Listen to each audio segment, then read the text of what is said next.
Welcome back to Cyber Safety 101. In this lesson, you will be learning how to identify different types of malware and recognize the warning signs associated with a dangerous website.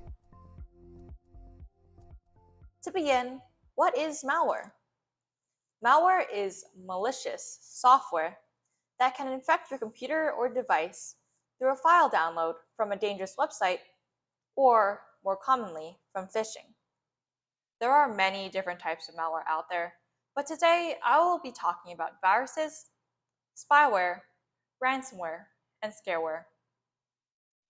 A virus is a type of malware that replicates itself and spreads from device to device.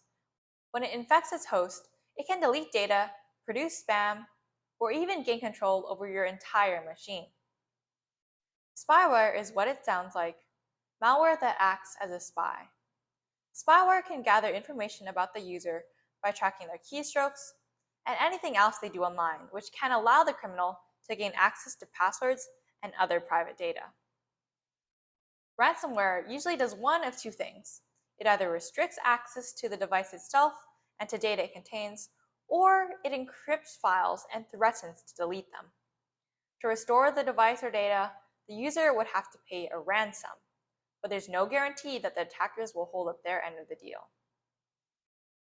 Scareware takes advantage of the user's fear to coax them into downloading security software by pretending that there has already been a malware attack or a compromised account. If the user downloads that supposedly quick fix, their device is then infected by malware. Although malware is primarily distributed through phishing messages, it can also be delivered through file downloads from websites. Anybody can create a website, which unfortunately means that cybercriminals can too. They can also manipulate existing websites to make them risky to visit. These are called spoofed websites. Although spoofed websites can be hard to spot, there are ways you can avoid them. So keep watching to learn more about how to do this.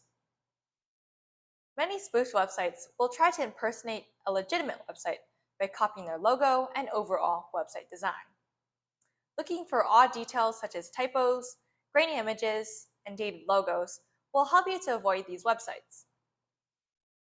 Similarly to email addresses, checking website URLs thoroughly is very important when visiting websites or clicking on links. For example, examplewebsite.com is different from examplewebsite.com. As I mentioned in Lesson 3, you can inspect links without having to go to the website by hovering over them with your mouse. You probably have noticed that most URLs begin with either HTTP or HTTPS. But what are the differences between the two? Well, the S in HTTPS stands for secure. Websites with HTTPS encrypt any information that you enter into them, which helps to keep your passwords and other data you may submit during a session safe. On the other hand, websites with only HTTP do not encrypt this information, which leaves it open for hackers to find and use. This is why it's important to stick to websites beginning with HTTPS. Luckily, there is an easy way to tell whether a site is secure. Just take a look at the address bar whenever you visit a website. The padlock before the URL means that your connection to the site is secure. This symbol can either mean information or that your connection to the site is not secure. These symbols mean that your connection is not private or safe. If you do have to visit a site that begins with HTTP instead of HTTPS, never submit sensitive information or passwords into that website, and be sure that you are not connected to public Wi-Fi. Entering data into sites starting with HTTP while using an unsecured network can allow criminals to easily track your online activities and gain any data you enter during that session. Paying attention to the URL's ending or top-level domain is important as well. Generally, websites that end with .gov and .edu can be trusted because only official government-based organizations can use .gov and only educational institutions can use .edu. On the other hand, sites with a top-level domain like .ga, .dk, or .ml are definitely not trustworthy. Cybercriminals are becoming more and more sophisticated, so it's hard to spot safe websites from unsafe ones. Luckily, most up-to-date browsers can help you with this task. Here are some malicious website warnings that are shown by a few common web browsers.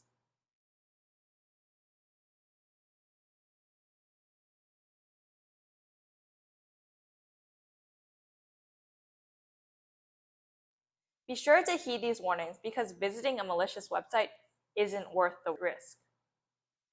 Also, avoid clicking on ads directly because they can host malware. Instead, search for the product or service separately and beware of ads that are too good to be true. Links and downloads from social media can also be harmful, so be careful when using social media applications. Last but not least, always stay skeptical. If a website seems unreliable, stop using it. After all, it's better to be safe than sorry. One last thing, remember that if you or your devices are ever compromised by malware, don't be afraid to let others know about what happened, because in doing so, you could help them avoid the same issue and possibly stop the cybercriminal. For more information on how to report cybercrime and what to do in the event of a cyber attack, please check out Unit 4. Thank you for listening, and I'll see you soon!